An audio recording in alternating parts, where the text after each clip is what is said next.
Hello मेरे दोस्तों। Very very good morning, good afternoon and good evening, जब भी आप ये क्लास से लेक्चर देख रहे हैं। ठीक। और हमें सबसे पहले तो मैं आपको स्कैनर में आया हुआ 2018 का एक क्वेश्चन है वो जरूर कराऊंगा। उसके बाद हम डिफरेंट क्वेश्चन चलेंगे।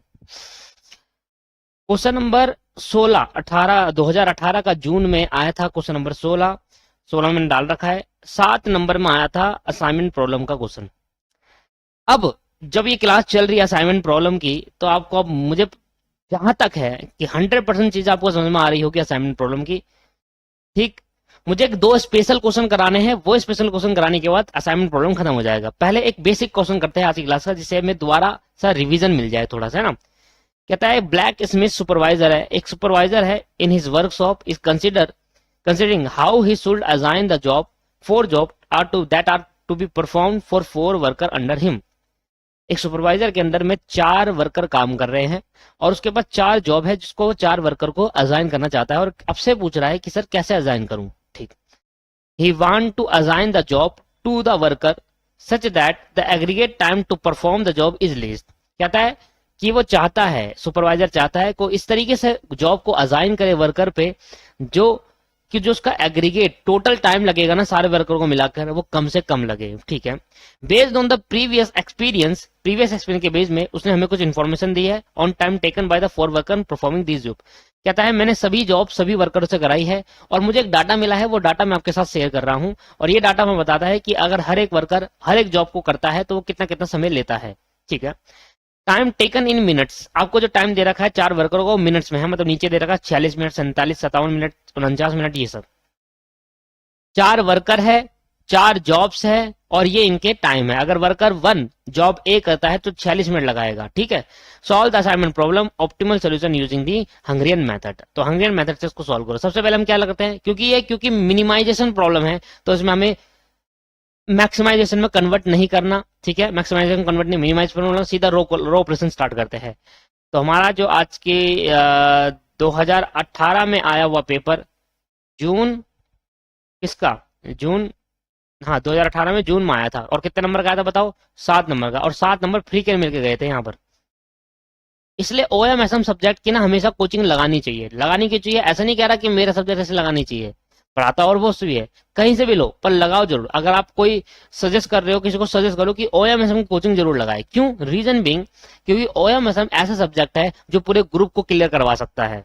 ओएमएसएम ऐसा सब्जेक्ट है जो पूरे ग्रुप को क्लियर करवा सकता है, इसलिए ओएमएसएम का जो कोचिंग है वो जरूर लगाना चाहिए। ठीक है दोस्तों, क्योंकि ये ना स्कोरिंग सब्जेक्ट है, आपको स्कोर दे सकता है बहुत अच्छा स्कोरिंग दे सकता है। ये आपको 80 90 भी पहुंचा सकता है, इतना अच्छा स्कोरिंग सब्जेक्ट है। अगर आपकी थ्योरी बहुत अच्छी है, अगर आपका प्रैक्टिकल अच्छा है ना, सिर्फ थ्योरी याद नहीं कर पाते तो 60+ आ जाएंगे, एग्जाम्शन आ जाएगी। और अगर आपका थ्योरी भी अच्छा है, थ्योरी भी याद कर लेते हो तो आप आराम से 70-80 ले आओगे। मेरे खुद के 70 नंबर आए थे, जबकि मैं थ्योरी मेरी इतनी अच्छी नहीं थी उस टाइम पर। उस टाइम पे मैं इतना इग्नोरेंस दिखाता था पढ़ाई करने में। ठीक है। फिर भी चलो कोई बात नहीं, ये एक्सक्यूजेस नहीं चलते, नंबर जितना है उतने ही खुश। तो 2018 जून में 7 मार्क्स का ये क्वेश्चन है। ठीक।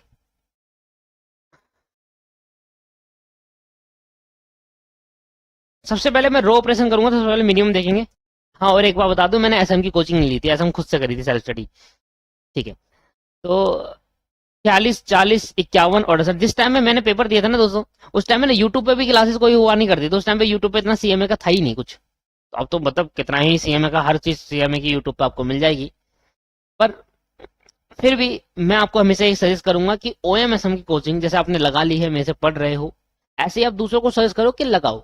यहां से नहीं तो कहीं और से लगाओ पर लगाइए, क्योंकि ओएमएसएम में स्कोरिंग सब्जेक्ट है, ये आपको ना पूरा ग्रुप निकाल सकता है। ऐसा सब्जेक्ट है जो आपको 80 नंबर लाकर भी 80 नंबर आ जाएंगे और बाकी ग्रुप निकालने में 120 नंबर चाहिए होंगे। तो अगर बाकी में 40 भी आ गए तीनों में, तो 120 नंबर वहां आके 40 पे, और ये निकाल देगा पूरा ग्रुप। तो ये बेनिफिशियल होता है ओएमएसएम का। बाकी और कोई स्कोरिंग सब्जेक्ट नहीं होता। कॉस्ट एंड एफएम में स्कोरिंग सब्जेक्ट रहता है, पर कॉस्ट एंड एफएम किसी को आती नहीं आती, पर ये सबको आ जाता है। देखना कितना सिंपल सा है। चलो, इसमें सबसे मिनिमम क्या है, इसमें सबसे मिनिमम 40 है। इसमें सबसे मिनिमम क्या है, इसमें सबसे मिनिमम है 42। इसमें सबसे मिनिमम क्या है, इसमें सबसे मिनिमम 48, और इसमें इसमें सबसे मिनिमम 41। आओ जरा सॉल्व करते हैं दोस्तों। ये तो हो जाएगा 6, 0, 11, 18, 6 0 11 18। अच्छा, इसको सॉल्व कर लेते हैं पहले। वर्कर और जॉब,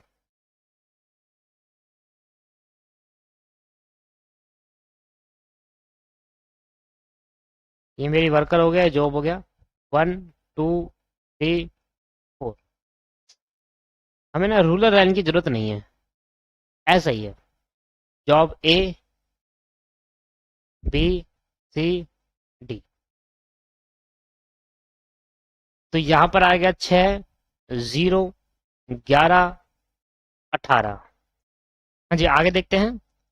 इधर करते हैं तो 42, ये होगा 57 - 42, ये आ गया 15, ये आ गया 0। 63 - 42, ये आ गया 21। 55 - 42, ये आ गया 13। तो कितना है? 15 0 21 13। 15 0 21 13,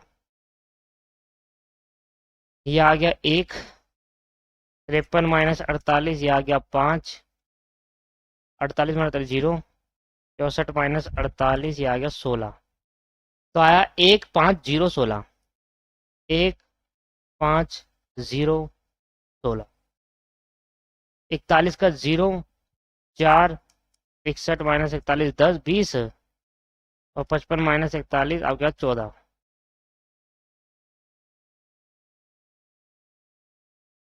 ये 28 होगा, 28 18 नहीं 28, है ना? ये 28 होगा। ठीक है। 0 4 20 और 14। 0 4 20 14। 0 4 20 14। तो ये हमारा हो गया रो ऑपरेशन। क्या हो गया दोस्तों? Row operation. तो इसको यहाँ लिख देता हूँ, रो ऑपरेशन। रो ऑपरेशन के बाद हम करेंगे कॉलम ऑपरेशन।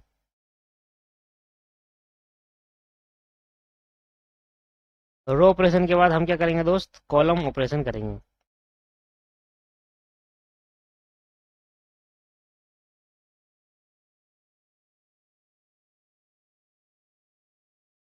ये वर्कर हो गए, जॉब हो गए। Job A B C D. Worker 1 2 3 4। Column operation करते टाइम सबसे पहले हम देखेंगे कि कॉलम वाइज मिनिमम क्या है। ये मिनिमम इसका 0 है, इसमें मिनिमम 0 है, इसमें मिनिमम 0 है, और इसमें मिनिमम 13 है। तो 0 जहां पर 0 है जिसका मिनिमम, वो तो एज इट इज बता दो। 6 15 1 0, क्योंकि 0 से कोई भी फर्क नहीं पड़ता। 6 15 1 0। फिर 0 0 5 4। 0 0 5 4। फिर 11 21 0 20। 11 21 0 20। अब इसमें देखेंगे 28 - 13, ये आ गया 15। 15 0 3 और 1। 15 0 3 1। 15 0 3 और 1। कॉलम ऑपरेशन होने के बाद हम क्या करते हैं दोस्तों? ऑप्टिमलिटी करते हैं।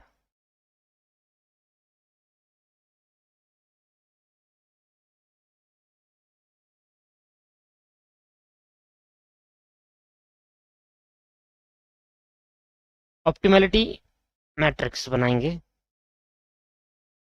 ऑप्टिमलिटी मैट्रिक्स में पूरा पहले कॉलम को ऐसे सी एज इट इज रख देते हैं। ये हो गया ए बी सी डी 1 2 3 4। दोबारा देखेंगे 16 0 11 15। 6 0 11 15। 6 0 11 15। 15 0 21 0। 15 0 21 0। 1 5 0 3। 1 5 0 3। 0 4 20 0। 0 4 20 0। पहले तो मैंने कॉलम एज इट इज उतार लिया। कॉलम एज इट इज उतारने के बाद फिर हम क्या करेंगे? ऑप्टिमल बॉक्स बनाएंगे और उसके बेसिस पर हम करेंगे। पहला रो में एक बॉक्स है, तो हर कैसे लाइन चलेगी? हॉरिजॉन्टल नहीं, वर्टिकल चलेगी, क्योंकि हॉरिजॉन्टल देख रहे हैं, वर्टिकल। दूसरे में एक बॉक्स है, तो वो कैसे चलेगी? वर्टिकल। तीसरे में एक बॉक्स है, कैसे चलेगी? वर्टिकल। और चौथे में एक बॉक्स है, क्या चलेगी? वर्टिकल। जरूरत ही नहीं अब देखना सारे चार लाइन जो मैंने ड्रॉ करी है दोस्तों, वो क्या आ गई, इक्वल आ गई रो और कॉलम के। आप दोबारा चेक कर सकते हैं। पहले मैंने यहाँ डब्बा लगाया, यहाँ पर काट दिया इसको ऐसे, डब्बा ऐसे ऐसे रो वाइज आपने देखा। फिर लाइन आपको वर्टिकल लाइन खींचनी है, फिर दूसरा देगा तो यहाँ लगाया, इसमें वर्टिकल लाइन खींच दी, तीसरा देगा तो यहाँ लगाया, इस पर वर्टिकल लाइन खींच दी, चौथा देगा यहाँ लगाया, इस पर वर्टिकल लाइन खींच दी। तो लाइन जितनी ड्रॉ करी है चार, वो भी बराबर आ गई रो कॉलम के। इट इज ऑप्टिमल सोल्यूशन, आगे करने की जरूरत नहीं है, इंप्रूव मैट्रिक्स और रिपीटेड प्रोसेस करने की जरूरत नहीं है। It is optimal solution. ये क्या है दोस्तों, ऑप्टिमल सोल्यूशन है। इसलिए अब सीधा डायरेक्टली हम क्या करेंगे, हमारी जो जॉब है, वर्कर, जॉब और आपके पास टाइम, वर्कर, जॉब और टाइम। वर्कर है ए, नहीं वर्कर है 1 2 3 4, 1 2 3 4। तो अब देखेंगे कि पहले वर्कर को कौन सी जॉब मिली, पहले वर्कर को ये वाली जॉब मिली है ना। इसको एक और मैट्रिक्स बनाने, ऑप्टिमल सोल्यूशन की मैट्रिक्स बनाने, जिसके अंदर लाइन नहीं होनी चाहिए, बिना लाइन वाला डब्बा डब्बा डाल देना। याद है ना आपको, ऑप्टिमल सोल्यूशन में एक मैट्रिक्स बनाते हैं जिसकी सारा ऐसे डालते हैं पर लाइन नहीं होती, इसमें जहाँ बॉक्स लगे होते हैं वो चीज होती है। तो वो एक वो बना लेना इसके नीचे। ठीक है, वर्कर 1 को जॉब बी मिली है, वर्कर 2 को जॉब डी मिली है, इसको जॉब सी मिली है और इसको जॉब ए मिली है। ठीक है, अभी इस बेसिस पर आप इसकी कैलकुलेशन कर दो, ढूंढो। वर्कर 1 को job B, worker 1 job B 40 minute लगाता है, 40 minute. Worker 2 job D 55 minute, 55 minute. Worker 3 job C 48 minute,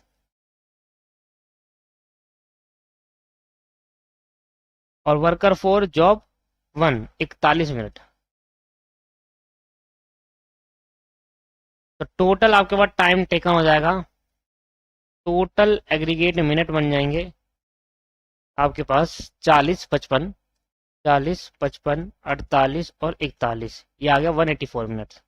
तो इतने मिनट लगेंगे कम से कम टोटल, कि अगर आप चार जॉब को चार वर्कर को असाइन करते हो तो। और किस तरीके से असाइन करना है, वर्कर 1 को जॉब बी देनी है, वर्कर 2 को जॉब डी देनी है, वर्कर 3 को जॉब सी देनी है और वर्कर 4 को जॉब ए देनी है, तब जाकर ये टोटल में होगा। क्लियर है यहाँ तक, यहाँ तक क्लियर। तो ये क्वेश्चन खत्म हो गया सर। हाँ सर, ये क्वेश्चन तो हो गया। अब हम चलते हैं वापस अपने स्टडी मैट में। मेरा एक क्वेश्चन आया था जून 2018 के अंदर, वो करा दिया। ठीक है जी। एक क्वेश्चन जून 2019 के अंदर भी आया था, मैं वो भी करा दिया। ठीक, आगे ऐसे आते रहेंगे, मैं कराता रहूंगा, आप टेंशन मत लीजिएगा बिल्कुल भी। हर एक चीज आपको नई तरीके से मिलेगी, नई क्लास मिलेगी, पुरानी क्लास कोई भी नहीं मिलेगी।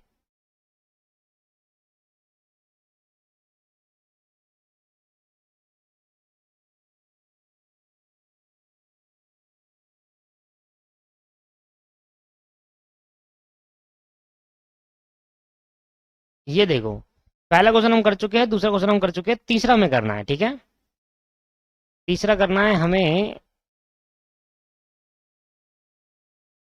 आओ तीसरा करते हैं। एक मिनट, फोर्थ देख लूं,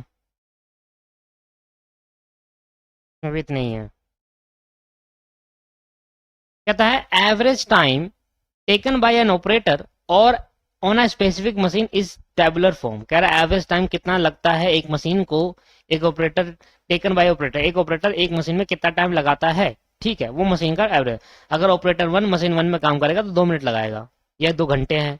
तो ये टाइम्स का भी पता नहीं रखा कि आवर्स में या मिनट में। आगे बढ़ते हैं। The management is consider to replacing one of the old machine by a new one. तो मैनेजमेंट चाहता है कि पुरानी मशीन को, एक पुरानी मशीन को हटाकर एक नई मशीन लगाई जाए। ठीक है, the estimated time for operation by each operator on one of the machine is also indicate the estimated time by for operation by each operator. कहता है नीचे आपको दे रखा है कि एक ऑपरेटर एक मशीन में कितना टाइम लगाता है। ठीक, चलो आगे बढ़ते हैं। Find out an allocation of operator to the old machine to achieve a minimum operation time. कहता है अगर मशीन, नई मशीन नहीं लगाई, पुरानी मशीन ही है, तो पुरानी मशीन में अगर ऑपरेटर को कैसे असाइन करें, किस किस मशीन में।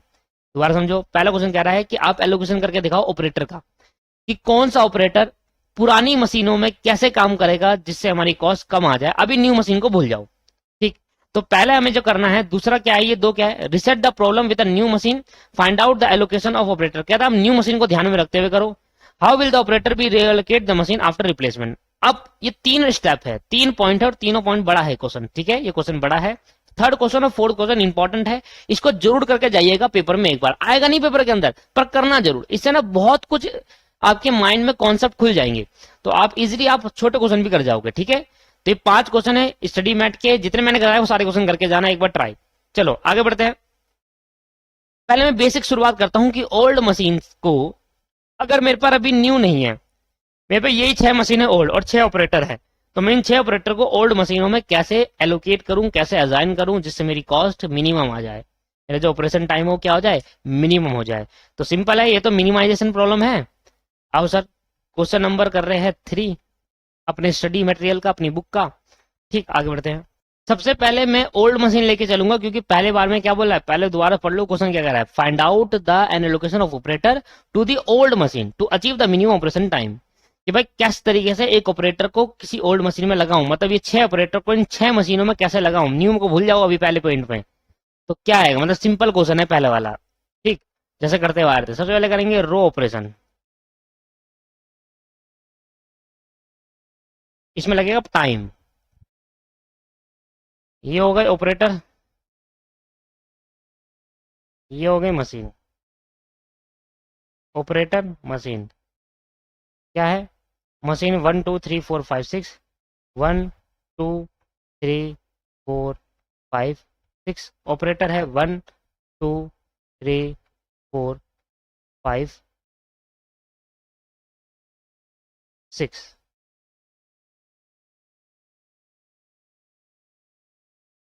चलो जी, कैसे करेंगे, सबसे पहले मिनिमम देखेंगे, इसमें सबसे मिनिमम कौन सा है, इसमें सबसे मिनिमम एक, तो एक को सबसे माइनस कर देंगे, दो में से एक गए, एक इधर, एक आएगा इधर, दो आएगा इधर, एक, एक दो एक, जीरो, तीन चार, एक दो एक, जीरो, तीन चार, पता चला क्या करा मैंने, सबसे मिनिमम को माइनस कर दिया सब में से। इसमें सबसे मिनिमम क्या है, दो, तो ये आएगा दो, चार में से दो गए, दो बचेगा, चार में से दो गए, दो दो दो, चार, एक, जीरो, दो दो चार एक, जीरो, लिख देता हूं पहले, दो दो चार एक, जीरो, तीन। ऐसे ही आगे बढ़ते हैं, इसमें सबसे लीस्ट कौन सा, सबसे कम है चार, तो छह में से चार गए, कितने बचेगा, दो, दो छ चार जीरो, दो छ चार जीरो, ये चार तो हो गए, फिर चार सात तीन और दो है ना, सात में से चार गए तीन बचेगा, छह में से चार गए दो बचेगा। आगे इसमें सबसे मिनिमम कौन सा है, इसमें सबसे मिनिमम है तीन, तो आठ में से तीन गए पांच, चार, पांच और चार, इसके बाद छह में से तीन गए तीन, दो जीरो, तीन दो जीरो छह, तीन दो जीरो और नौ में से तीन गए छह बचेगा। बस इन्हीं में टाइम लगता है। इसमें सबसे लीस्ट कौन सा है दोस्तों, तीन है इसमें भी लीस्ट, तो सात में से तीन गए चार, जीरो एक दो, चार जीरो एक दो। इन क्वेश्चन को करते टाइम ना कंसंट्रेशन बिल्कुल यही होना चाहिए, और कहीं और गया तो गलत हो जाएगा। चार जीरो एक दो, एक जीरो,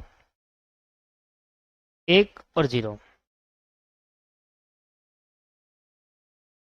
पांच पांच, सबसे कम क्या है, एक है, तो चार चार पांच छ, चार चार पांच छ, चार चार पांच छ, ये हो गया सात जीरो, सात जीरो, सात और जीरो, ये बना रो ऑपरेशन। अब करेंगे कॉलम ऑपरेशन।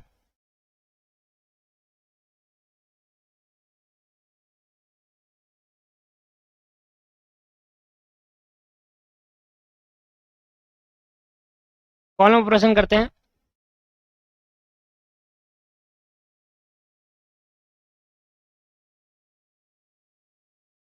ये मेरी क्या होगी, मशीन हो गई, और ये मेरे क्या हो गए, ऑपरेटर हो गए।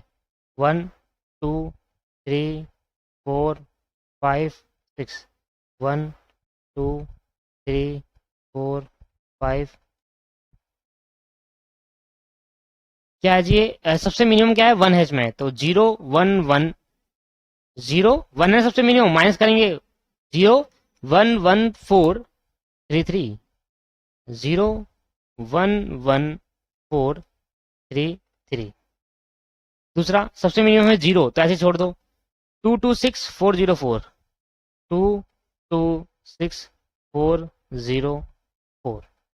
इसमें सबसे मिनिमम क्या है? 1, तो 0 3 3 2 0 0 3 3 2 0 4 आएगा। ठीक है, 5 में से 1 गया 4।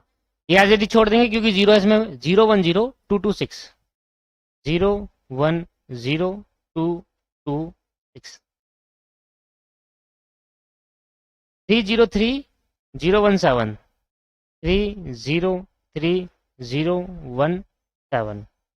इसके बाद 4 3 2 6 0 0 4 3 2 6 0 0। ऐसा क्यों कर रहा हूँ समझ में आ रहा है? 0 मिनिमम है, तो 0 में से कोई माइनस करो वही आंसर आता है। अब देखो कॉलम मैट्रिक्स मुझे फिर दोबारा बनानी पड़ेगी। इसको मैं इसी को इंप्रूव मैट्रिक्स कर दूं। देखो आप एक बार और बना लेना। मैं इसी को ऑप्टिमम मैट्रिक्स कर रहा हूं क्योंकि मुझे ये चीज दोबारा लिखनी पड़ेगी, तो आप लिख लीजिएगा। ठीक है, आपको पेपर में लिखना पड़ेगा ये। ठीक है, ऑप्टिमल मैट्रिक्स मतलब पहले मुझे क्या करना पड़ेगा? कॉलम मैट्रिक्स बनाई, कॉलम मैट्रिक्स को दोबारा एज इट इज छाप दो, फिर ऑप्टिमल मैट्रिक्स का करो। इसमें खींचेंगे लाइन, लाइन ड्रॉ करेंगे। और कैसे करेंगे? Depend on the optimal box. सबसे पहले देखो रो में 1 0, किस रो में 1 0? इस रो में 1 0 है, तो जिस रो में 1 0 उसको वर्टिकल लाइन से ड्रॉ कर दो।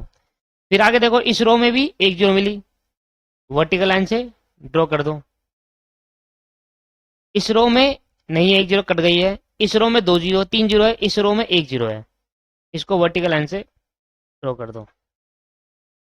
अब हॉरिजॉन्टल चलेंगे। इस रो में कितनी 0 है? 1 0।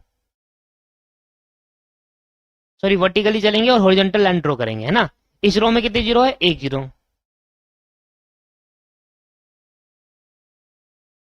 तो कितनी लाइन हो गई? 1 2 3 4 5 लाइन हो गई। ठीक है, और कहीं 0 तो नहीं बच गया? और नहीं बच गया, 5 लाइन हमें है। तो हमें क्या करना है दोस्तों? हमें बनाना है improved matrix.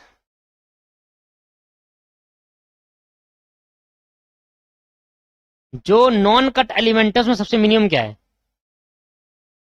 Minimum on non cut element. जो एलिमेंट नहीं कटे उसमें मिनिमम क्या है दोस्तों? बताना जरा। जो एलिमेंट नहीं कटे उसमें मिनिमम है 1। अब 1 को नॉन कट एलिमेंट से माइनस कर देंगे। 1 2 3 4 5 6। 1 2 3 4 5 6।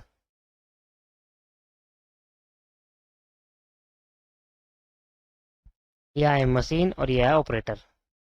सर कैसे करने का तरीका क्या है? कह रहा है जो नॉन कट एलिमेंट है उसमें तो आप क्या कर दो? 1 माइनस कर दो, क्योंकि मिनिमम एलिमेंट क्या होता है? माइनस करते हैं। और जहां पर इंटरसेक्शन पॉइंट हो रहा है वहां पर क्या कर दो? ऐड कर दो।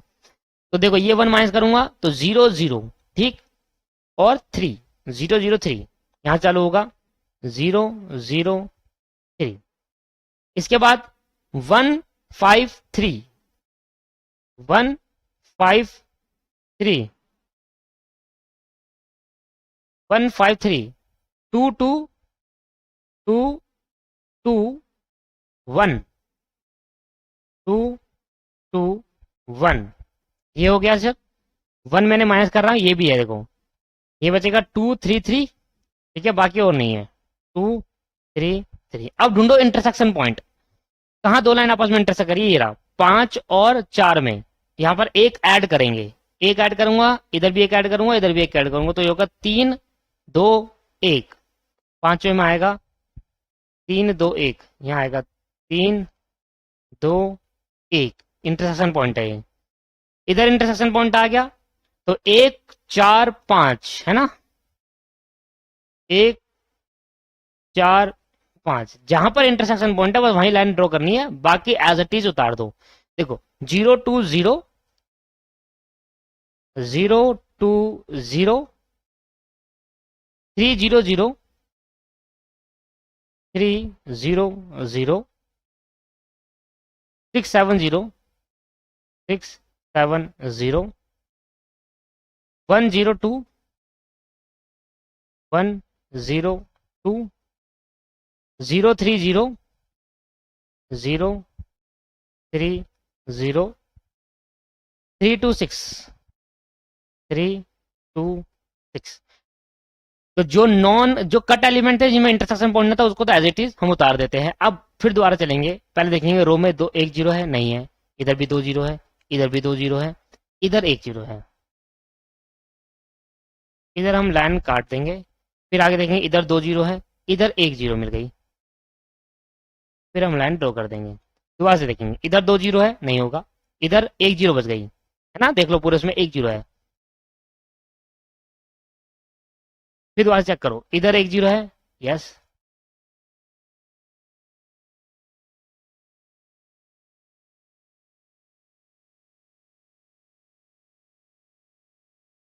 ठीक है। कितनी लाइन होगी, 4। दोबारा चेक करेंगे, इधर एक भी 0 नहीं है, इधर एक भी 0 नहीं है, इधर 1 0 है।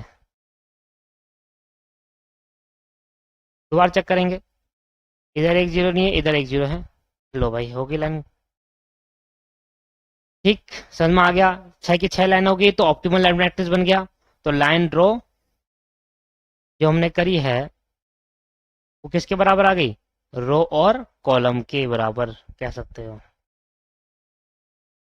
तो 6 लाइन ड्रॉ करी, 6 रो और कॉलम है, इसलिए it is therefore it is optimal solution,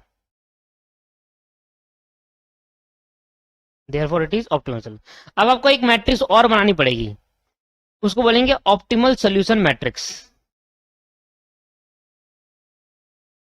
optimal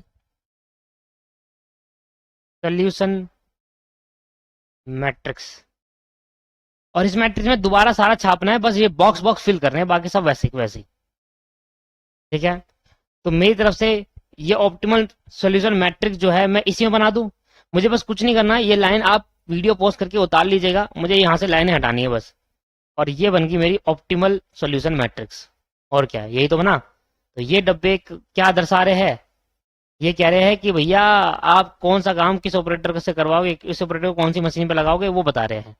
और ये हमारे ऑप्टिमल बॉक्स हो गए, यही ऑप्टिमल मैट्रिक्स बन गई, ठीक है। तो अब मैं यहाँ करूंगा कि मेरे ये ऑपरेटर हो गए, ये मेरे होगी मशीन, और ये हो गया मेरा टाइम, पहला दूसरा तीसरा चौथा पांचवा और छठा।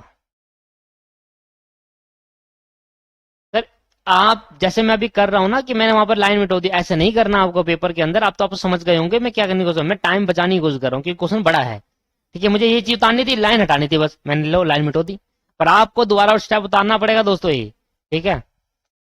बताओ, वर्कर 1 को कौन सी मशीन में लगाएंगे, मशीन 3 पे, वर्कर 1 को मशीन 3 पे लगाएंगे, वर्कर 2 को मशीन 1 पे लगाएंगे, मतलब ऑपरेटर 2 को मशीन 1 पे लगाएंगे, 1 पे, ऑपरेटर 2 को मशीन 1 पे लगाएंगे, ऑपरेटर 3 को मशीन 4 पे लगाएंगे, ऑपरेटर 3 को मशीन 4 पे लगाएंगे, ऑपरेटर 4 को मशीन 5 पे लगाएंगे, ऑपरेटर 4 को मशीन 5 पे लगाएंगे, ऑपरेटर 5 को मशीन 2 पे लगाएंगे, ऑपरेटर 5 को मशीन 2 पे लगाएंगे, ऑपरेटर 6 को मशीन 6 पे लगाएंगे, ऑपरेटर 6 को मशीन 6 पे लगाएंगे। दोस्तों इस तरीके से आपका ये एलोकेशन हो गया, असाइनमेंट हो गया।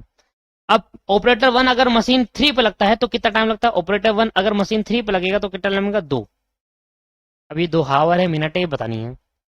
ऑपरेटर 2 अगर मशीन 1 पे लगेंगे तो ऑपरेटर 2 मशीन 1 पे लगेगा तो 4। ऑपरेटर 3 मशीन 4 पे, ऑपरेटर 3 मशीन 4 पे तो 4। समझ में आ रहा है ना। ऑपरेटर 4 मशीन 5 पे, ऑपरेटर 4 मशीन 5 ये रही तो 3। ऑपरेटर 5 मशीन 2 पे, ऑपरेटर 5 मशीन 2 पे तो 3। ऑपरेटर 6 मशीन 6 पे लास्ट में, ये रही, ये 1 1 1, उसको मत कर देना, वो न्यू है। तो ये हो गया total time, total least time बोल सकते हैं इसको, सबसे कम टाइम लगेगा अगर आप इस तरीके से एलोकेशन करते हो मेरे दोस्तों। 2 + 4 + 4 + 3 + 3 + 1, ये आ गया 17। तो टोटल टाइम को कितना लगेगा 17। तो इसको मैं हावर्स बना देता हूँ, टाइम इन आवर्स, है ना, आवर्स बना लेते हैं। तो टोटल टाइम लगेगा 2 मिनट तो होंगे नहीं, क्योंकि एक कम से कम घंटे ही होंगे। तो मैंने एक अनुमान लगा लिया कि यार, लॉजिक लगा लिया कि 2 मिनट कौन काम करेगा यार, 2 घंटे काम करेगा ना, इसलिए 17 आवर्स। ठीक है, चलो। अब यहाँ पर मुझे एक नया कॉन्सेप्ट समझाना है, ठीक है। और वो नया कॉन्सेप्ट क्या है कि यहाँ पर एक मशीन ऐड हो गई है, यहाँ पर एक मशीन ऐड हो गई है, छठी मशीन, मतलब न्यू मशीन एक ऐड हो गई। वो ये कह रहा है कि मुझे नई मशीन ऐड करनी है। अब देखो, नई मशीन ऐड हो गई, पर ये मैट्रिक्स अब बराबर की नहीं रही। अब देखो, जब मैं यहाँ पर एक नई मशीन ऐड कर दूंगा, नई मशीन लगा देंगे, तो ये मैट्रिक्स बराबर रहेगी नहीं। देखो, अब ये हो गया अनबैलेंस्ड प्रॉब्लम। मैं आपको बता देता हूँ, बैलेंस प्रॉब्लम और अनबैलेंस प्रॉब्लम होती है, मैंने आपको शायद सिखाया था। बैलेंस प्रॉब्लम का मतलब होता है बैलेंस्ड प्रॉब्लम, वैसे तो ट्रांसपोर्टेशन प्रॉब्लम में आता है, यहां पर भी देखने को मिला है, तो जरूर सीखेंगे। कुछ भी नहीं होता इसके अंदर। अनबैलेंस्ड प्रॉब्लम, देखो 2 टाइप की प्रॉब्लम होती है हमारे असाइनमेंट प्रॉब्लम के अंदर, बैलेंस प्रॉब्लम और अनबैलेंस प्रॉब्लम। असाइनमेंट प्रॉब्लम के अंदर, असाइनमेंट प्रॉब्लम के अंदर आपके पास कितनी टाइप की प्रॉब्लम है? आपके पास 2 टाइप की प्रॉब्लम है।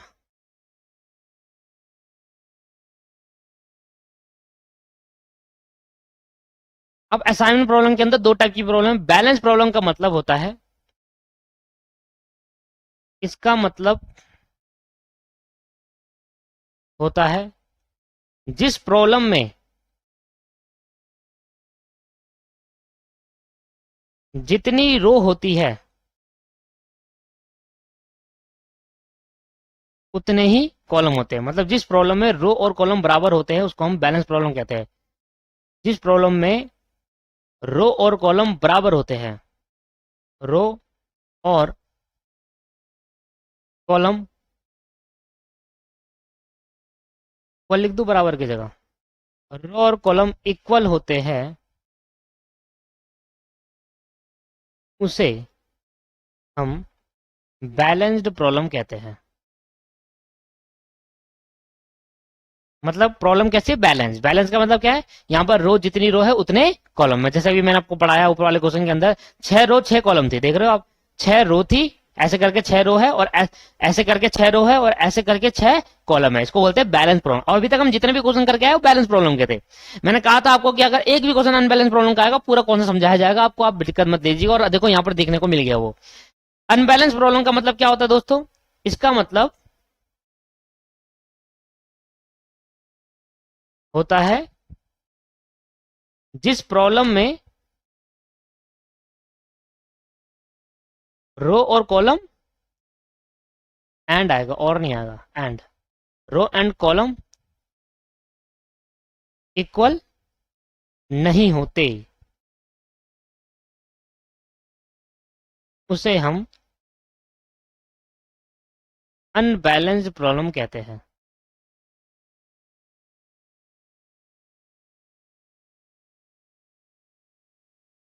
ठीक। अब how to solve, how to solve unbalanced problem, unbalanced problem को कैसे सॉल्व करा जाए, how to solve unbalanced problem.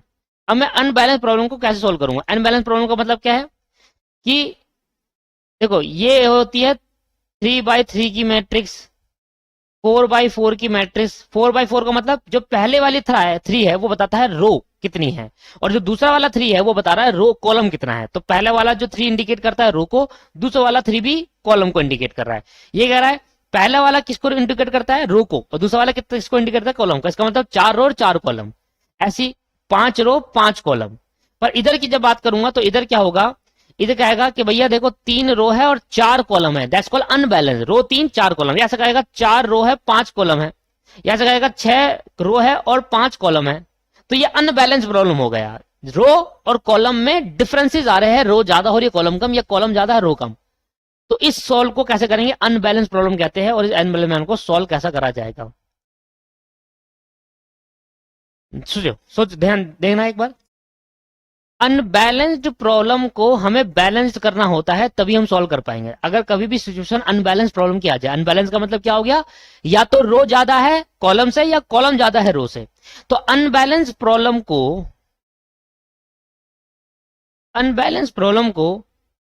हमें बैलेंस्ड प्रॉब्लम में कन्वर्ट करना होगा। बैलेंस प्रॉब्लम में कन्वर्ट करना होगा, और इसके लिए हमें एक डमी रो, या फिर जहां कमी पड़ रही है, अगर रो ज्यादा है, 4 है रो, कॉलम 6 है, सॉरी रो 4 है और कॉलम 3 है, तो कॉलम में डमी बना दो, डमी रो या डमी कॉलम। और इसके लिए हमें डमी रो डमी कॉलम बनाना पड़ेगा,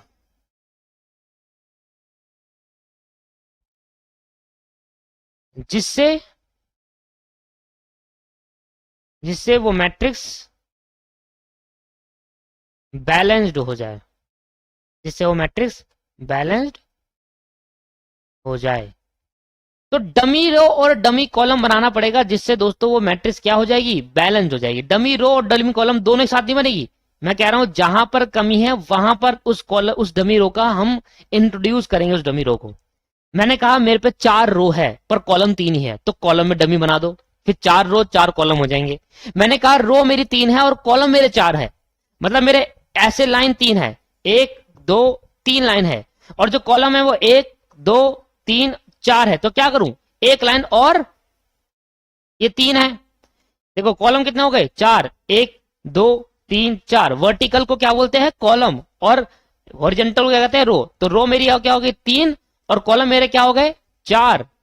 तो मैं क्या करूं, कॉलम मेरे 4 है, रो मेरे 3 है, तो एक डमी रो बना दूंगा, जिससे मेरे क्या हो जाएंगे, रो भी 3 हो जाएगी, कॉलम भी, रो भी 4 हो जाएगी, कॉलम भी 4 हो जाएंगे। दोस्तों ये होता है डमी रो का कॉन्सेप्ट। जब आपकी प्रॉब्लम अनबैलेंस प्रॉब्लम होती है तो उसमें हम एक डमी रो और या डमी कॉलम का इंट्रोड्यूस करते हैं, जिससे वो प्रॉब्लम बैलेंस बन जाए। डमी रो और डमी कॉलम में क्या डालेंगे, देखना, डमी रो और कॉलम,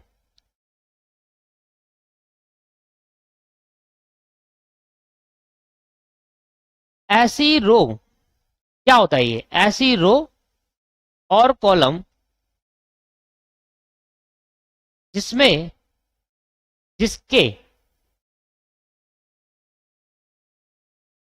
सारे एलिमेंट, जिसके नहीं, ऐसी रो और कॉलम बनाएंगे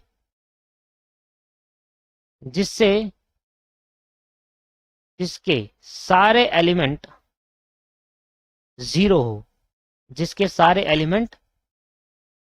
0 हो, ऐसी रो और कॉलम बनाएंगे जिसके सारे एलिमेंट 0 हों, ऐसी रो और कॉलम बनाओ जिसके सारे एलिमेंट 0 हो।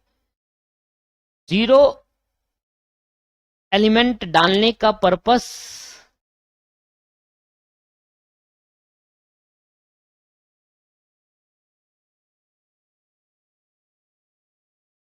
जीरो एलिमेंट डालने का जो लॉजिक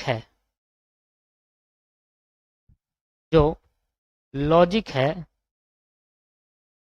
वो ये है कि 0 डालने से मैट्रिक्स को इफेक्ट नहीं करता।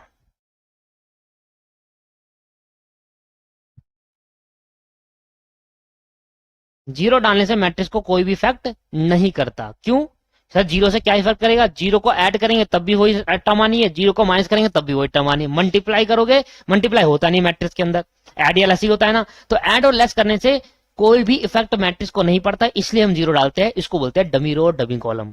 क्लियर है या नहीं है? तो अब यहां पर आप देखोगे तो क्वेश्चन आप पढ़ेंगे तो क्वेश्चन क्या रहा है, कहता है रीसेट द प्रॉब्लम को दोबारा से स्टार्ट करो विद अ न्यू मशीन के साथ स्टार्ट करो। अब प्रॉब्लम दोबारा से स्टार्ट करो न्यू मशीन के साथ, और फिर फाइंड आउट करो कि allocation of the operator to each machine and comment on whether it is advantages to replace on old machine to achieve the reduction in operation time only.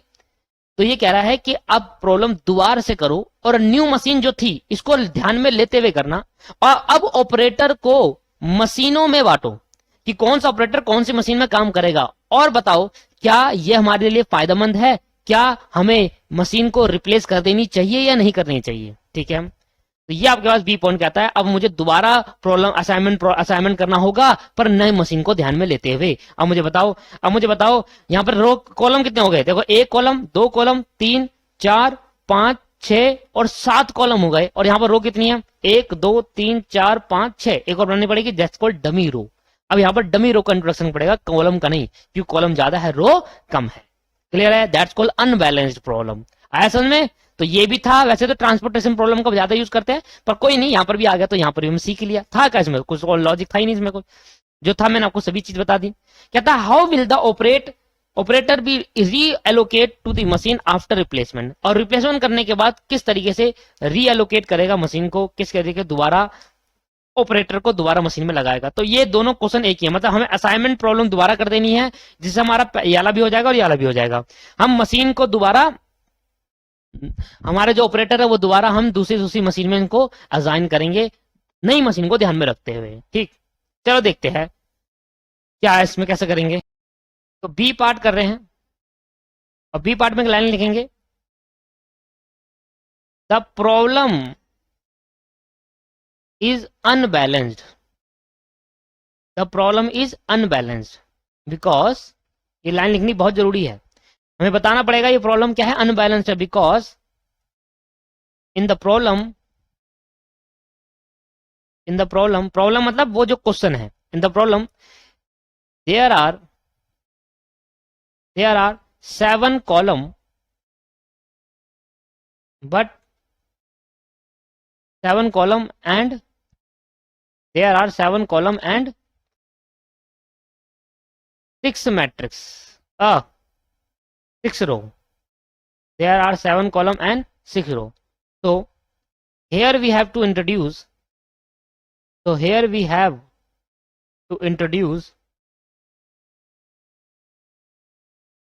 one dummy row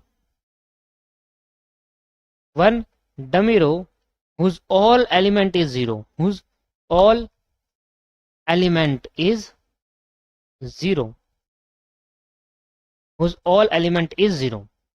So here we introduce a dummy row whose all element is 0, जिससे वो क्या हो जाएगा, जिससे वो problem क्या बन जाएगी, बैलेंस प्रॉब्लम बन जाएगी। यहां लिख दोगे to convert into balance problem, to convert into balanced problem।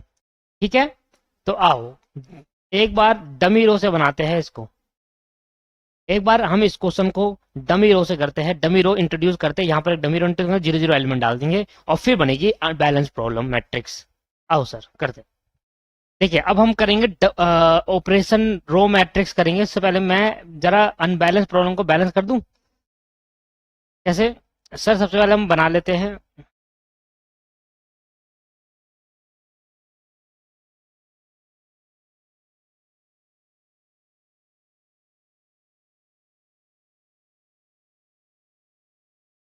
तो ये हमारा हो गया, बताओ क्या, ये मशीन हो गई, ये वर्कर ऑपरेटर हो गए। मैंने कहा ऑपरेटर 1 है, 2 है, 3 4 5 6 और डमी, 3 4 डमी लिख लो या पूरा लिख लो डमी। ऐसी है 1 मशीन, 2 मशीन, 3 4 5 6 और न्यू मशीन। ठीक है, जैसे क्वेश्चन में दिया था।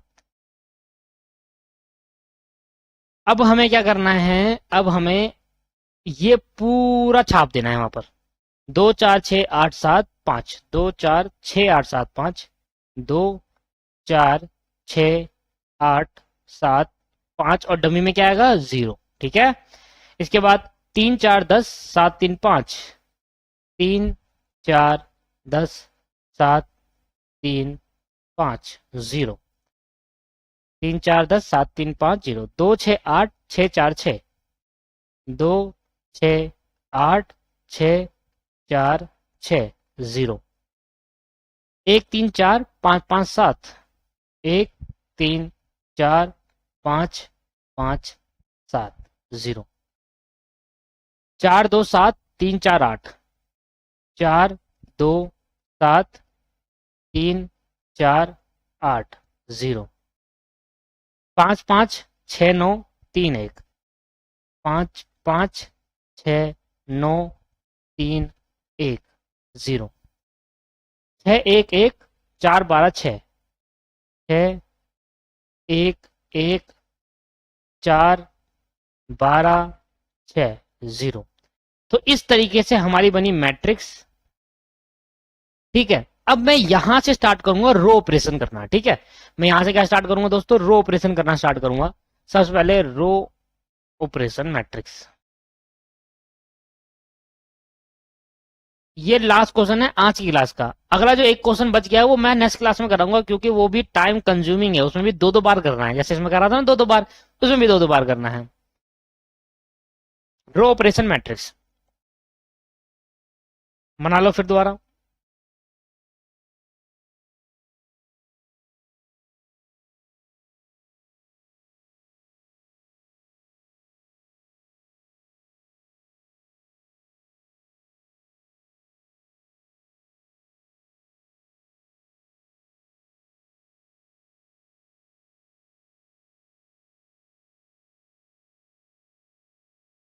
तो ये हमारा हो गया यहाँ पर ऑपरेटर, ये मशीन हो गई। मैंने कहा भाई ऑपरेटर 1 है, 2 है, 3 4 5 6 और डमी। ये है मशीन 1 2 3 4 5 6 और न्यू। ठीक है, ये आपके पास है। तो अब मैं ऊपर चलता हूं, सबसे पहले देखता हूं इन रो में रो वाइज मिनिमम क्या है। ये है 1 मिनिमम, इधर रो वाइज मैं लगा देता हूँ। रो वाइज मिनिमम 1 है, इधर भी 1 है, इधर भी 1 है। इधर कितना है मिनिमम रो वाइज 3 है, इधर मिनिमम कितना है रो वाइज, इधर भी 3 है। इधर मिनिमम 1 है और इधर 0 को भी मान लो। तो करें 1 माइनस करते पूरी रो से, तो 1 2 1 0, 1 1 2 1 0, 1 2 1 0, 3 4 5, 3 4 5।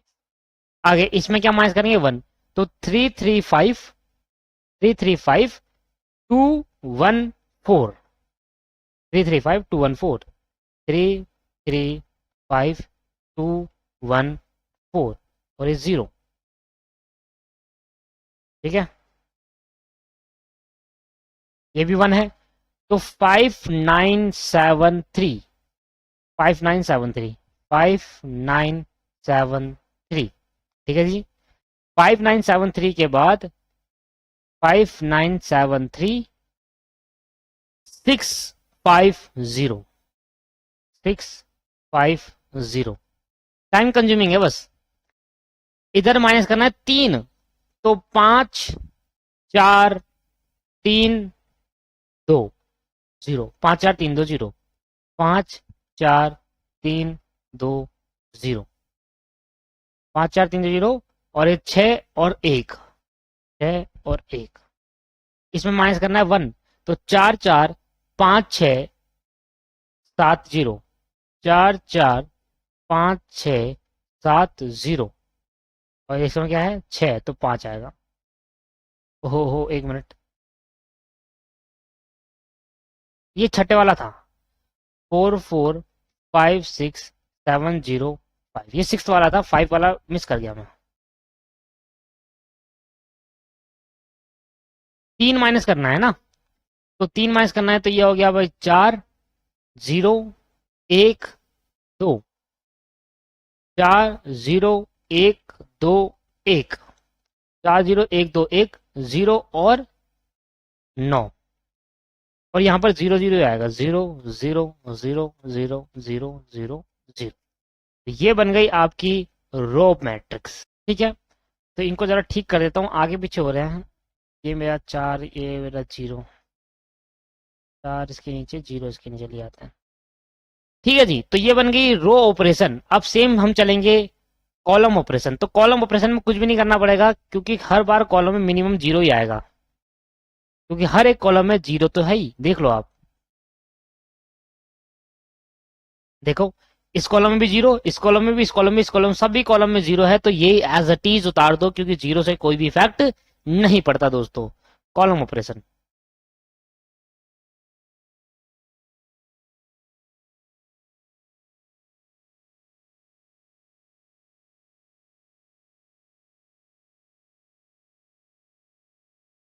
मशीन 1, मशीन 2, मशीन 3, मशीन 4, 5, 6 और न्यू। वर्कर 1, 2, 3, 4, 5, 6 और D4 डमी। तो सभी सब में डमी वाला मिनिमम होगा, क्योंकि अगर हम कॉलम वाइज देखते हैं तो कॉलम वाइज सब में 0 आ रहा है। तो एज इट इज बता दो 1 3 5 5 4 4 0, 1 3 5 5 4 4 0, क्योंकि इस 0 में से माइनस करेंगे ये आएगा। 2 3 9 4 0 4 0, 2 3 9 4 0 4 0।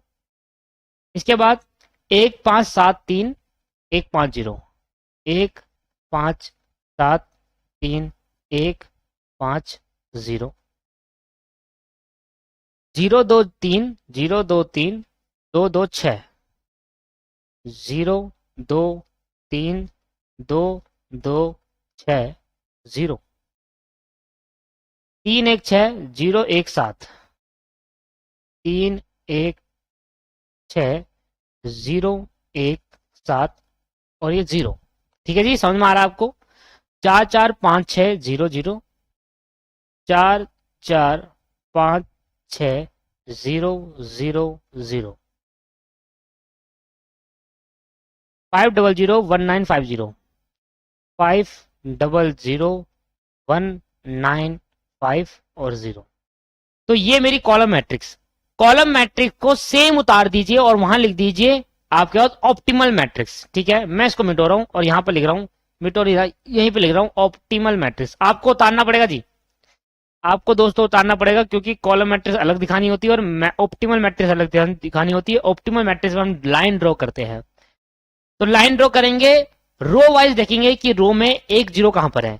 ये देखो, इस रो में मेरी 1 0 है। जिस रो में आपकी 1 0 है उस रो को आप वर्टिकली काट दीजिए। ये होगी एक लाइन, काट दीजिए। अगली रो देखो, अगली रो में भी 1 0 दिख रही है आपको, वर्टिकली काट दीजिए इसको। अगली रो चलो, अगली रो में कोई भी 0 नहीं, उससे अगली रो में 1 0 आपको दिख गई, वर्टिकली काट दीजिए आप उसको। उससे अगली रो में आपको 2 0 दिखी, एक यहाँ एक यहाँ, इसको छोड़ देंगे अभी। उससे अगली रो में 1 0 दिख गई, इसको भी वर्टिकली काट देंगे। उससे अगली, उससे ऊपर वाली रो में देख लो फिर दोबारा आप 1 0 की वापसी, तो इसको भी वर्टिकली काट दीजिए आप। और नीचे वाली रो पे बहुत सारी 0 है, तो इसलिए हम इसको हॉरिजॉन्टली काट लेंगे, कॉलम वाइज देखकर ना। पहले कॉलम में 1 0 हो गई, तो हॉरिजॉन्टली इसको काट दीजिए जी।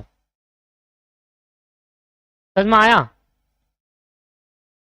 तो इस तरीके से हमारे कितने कॉलम बन गए? 1 2 3 4 5 6 बच गए। तो हमें 7 बनानी थी, क्योंकि 7x7 का हमारा मैट्रिक्स है। ठीक है, हमारा जो मैट्रिक्स है 7x7 का है। तो यहां पर ले देंगे लाइन जो ड्रॉ करी है वो इक्वल नहीं आ रही रो और कॉलम के, तो ये therefore it is not a optimal matrix, it is not a optimal solution. Optimal solution नहीं है ये, it is not a optimal solution. So we have to do improve matrix. तो हमें क्या बनानी पड़ेगी? Improve matrix. इम्प्रूव मैट्रिक्स बनाते time हमें ये डिसाइड करना है कि जो नॉन कट एलिमेंट है उसमें मिनिमम एलिमेंट कौन सा है। Minimum element on non cut element, minimum element में किसमें ढूंढना है? नॉन कट एलिमेंट में। तो सबसे minimum element non cut element में है 1। आ जाओ, दोबारा चालू कर दो अब।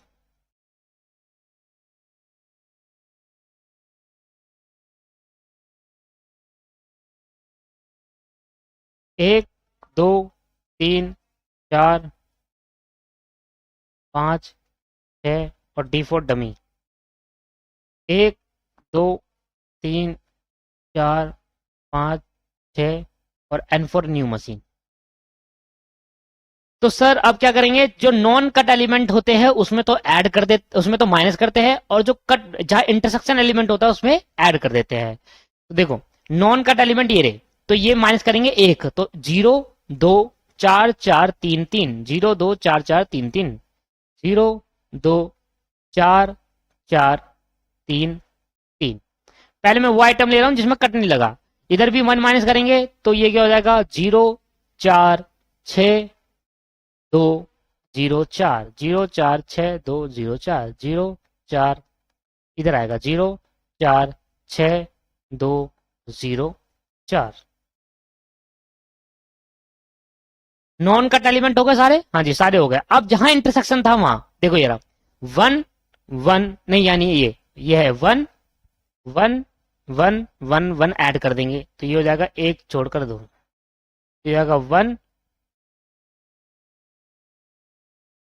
1 1 1 ऐड कर देंगे, और बाकी एज इट इज उतार देंगे। ठीक है, 2 3 9 4 0 4, 2 3 9 4 0 4, 2 3 9 4 0 4, यहाँ आएगा 0, यहाँ आएगा 0,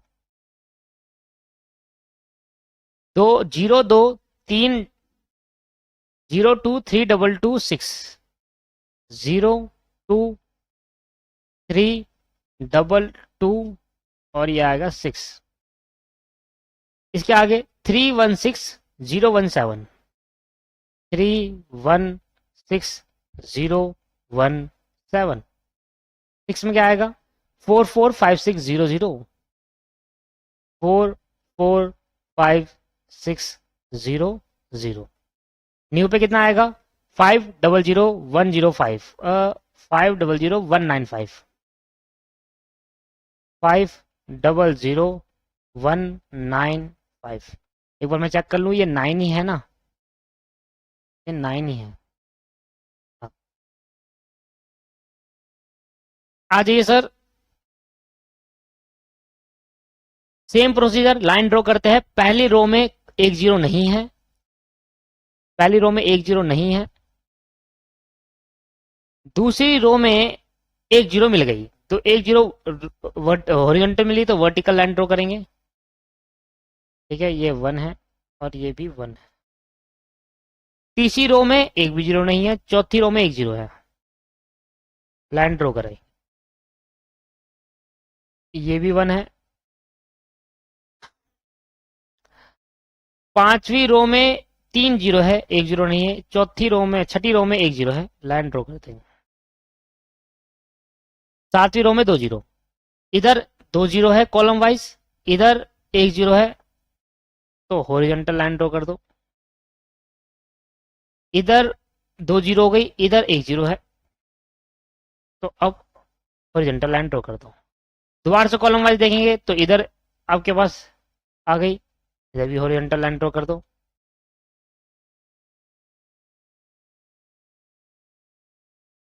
ठीक, और कहीं जीरो दिख रही है आपको, और कहीं जीरो निकली, 1 2 3 4 5, अभी भी 6 हो रहे हैं, 7 नहीं हो रहे, फिर रिपीटेड प्रोसेस करना पड़ेगा हमें।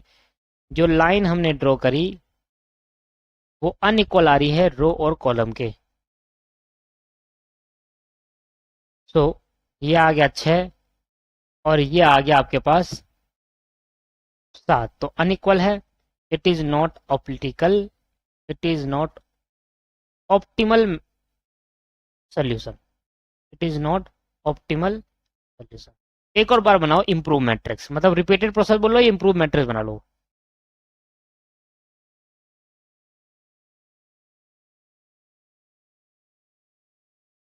मैंने कहा था ना बड़ा क्वेश्चन है, अकेले क्लास का क्वेश्चन है ये।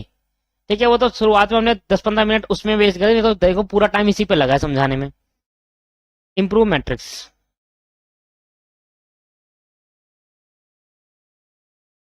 मेरा 1 2 3 4 5 6 और न्यू 1 2 3 4 5 6 और D4 डमी।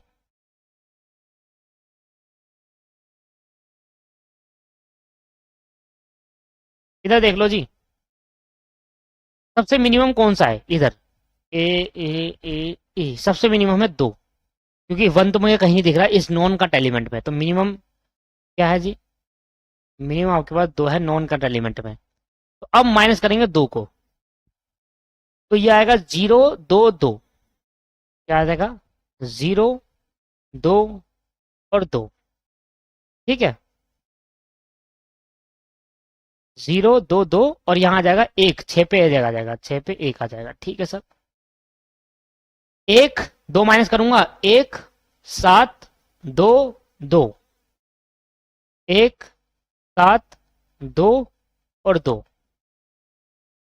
ऐसे इधर 2 4 0 2 2 4 0 2, ऐसे इधर 0 1 0 4 0 1 0 4 0 1 0 4, और कहीं नहीं है।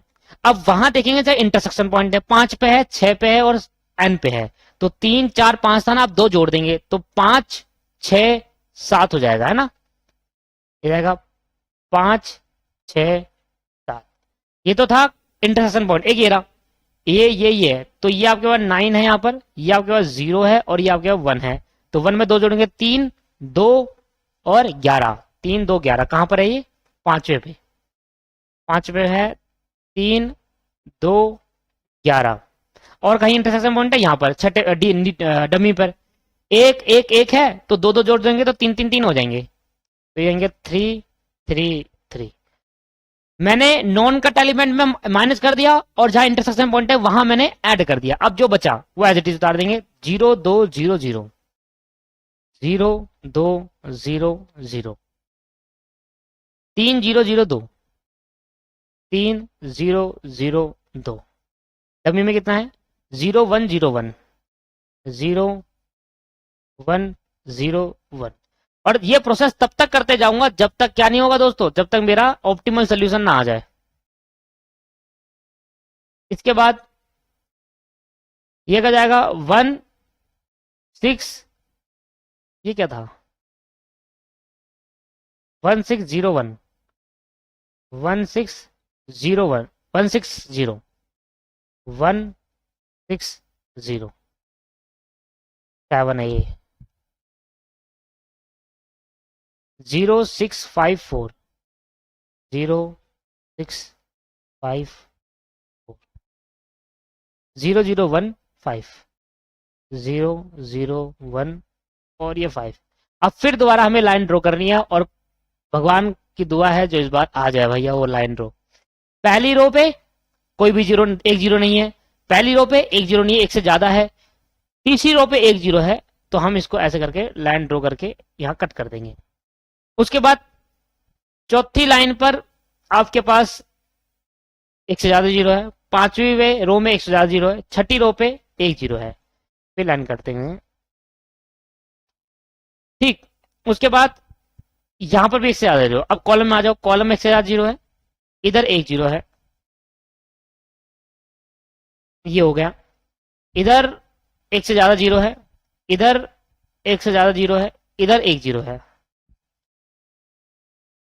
ये हो गया। दोबारा से चेक करता हूं रो वाइज, 3 जीरो 2 जीरो, एक भी नहीं, एक भी नहीं, 2 जीरो, 3 जीरो 2 जीरो और 2 जीरो। अब यहां पर हमें डायगोनल अप्रोच लगानी पड़ेगी दोस्तों, उसके बिना नहीं हो पाएगा। यहां पर क्या करना पड़ेगा, हमें डायगोनल अप्रोच लगानी पड़ेगी। तो डायगोनल अप्रोच में सबसे पहले मैं ये लिख के चलता हूं कि अगर मैंने इसको जीरो मान लिया तो इसका अपोजिट इसको जीरो मानूंगा डायगोनल अप्रोच में, या अगर मैं इसको जीरो मान रहा हूं, या अगर मैं इसको जीरो मान रहा हूं तो इसका जो डायगोनल है वो यहां बन रहा है, हो सकता है 2 पॉइंट आ सकते हैं, ठीक है। अगर मैं इसको जीरो मान रहा हूं, एक और डब्बा खेच रहा हूं पर इसको जीरो मान रहा हूं, तो इसका डायगोनल अप्रोच यहां भी आ सकता है और इसका डायगोनल अप्रोच यहां भी आ सकता है। अगर मैं इसको 0 मानता हूं, कोई भी सबसे पहले कोई भी लेट करो, बहुत सारी चॉइसेस बन सकती है दोस्तों। इनमें कोई डायगोनल यहां जा सकता है, ये यहां जा सकता है। डायगोनल मतलब अपोजिट, अपोजिट आप कहीं भी ले आ सकते हो। मतलब इस लाइन को छोड़कर आप इधर इधर इस वाली लाइन पे ले जाओ, इस वाली लाइन पे ले जाओ, इस वाली पे, इस वाली पे, इस वाली, कहीं भी ले जाओ, बस जिस लाइन पे आपने डब्बा बनाया उस लाइन को छोड़कर। तो सर कहीं ना कहीं से तो ट्राई करते हैं, कहीं ना कहीं से ट्राई कर लेते हैं। और मैंने आपसे कहा था कि आपको बार बार करने की जरूरत नहीं है। हमारे स्टडी मैट में ना अलग अलग उससे दे रखा है, सिर्फ आपको समझाने के लिए कि यार हम, अगर आप कोई भी जीरो लेट करोगे तो उसमें आपको सिर्फ समझाने के प्रोसेस से दिया गया है, बस और कुछ नहीं। देखो अगर मैं यहां पर ड्रॉ करता हूं, हमें देखना है कि अगर हम ऐसी जगह बॉक्स, पहला ऐसी जगह बॉक्स बनाए जहां पर कम से कम डायगोनल हो। जैसे इसमें बनाऊंगा तो एक डायगोनल मेरा यहां निकल जाएगा, एक डायगोनल मेरा यहां निकल जाएगा, नहीं एक ही लगेगा क्योंकि एक ही लाइन पे एक ही डायगोनल निकलेगा।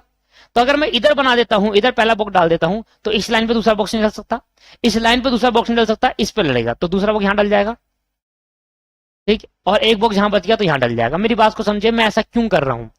मैंने कहा कि देखो आपको ऐसी जगह पर पहला बॉक्स पुट करना है जहां पर कम से कम डायगोनल बने। अगर आप अगर आप यहां बॉक्स पुट कर देते तो एक डायगोनल ये बन जाता, एक डायगोनल ये बन जाता, एक डायगोनल यहां बन जाता।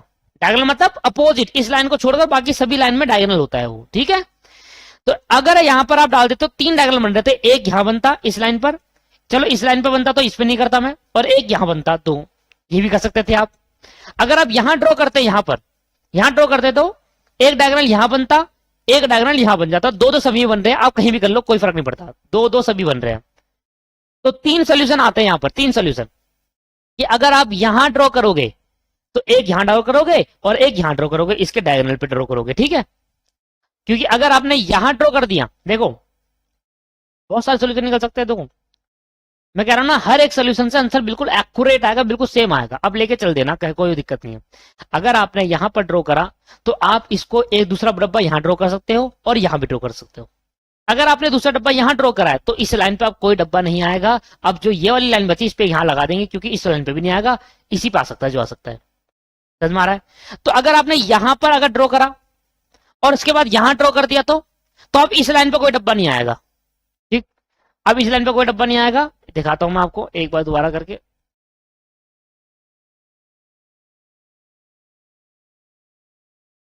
अगर आपने पहला डब्बा यहां खींचा, इसके बाद एक डायगोनल इसका ये बन सकता है, एक डायगोनल इसका ये बन सकता है, एक डायगोनल इसका ये बन सकता है, अपोजिट उस लाइन को छोड़कर बाकी हर लाइन पे डायगोनल बन सकते हैं।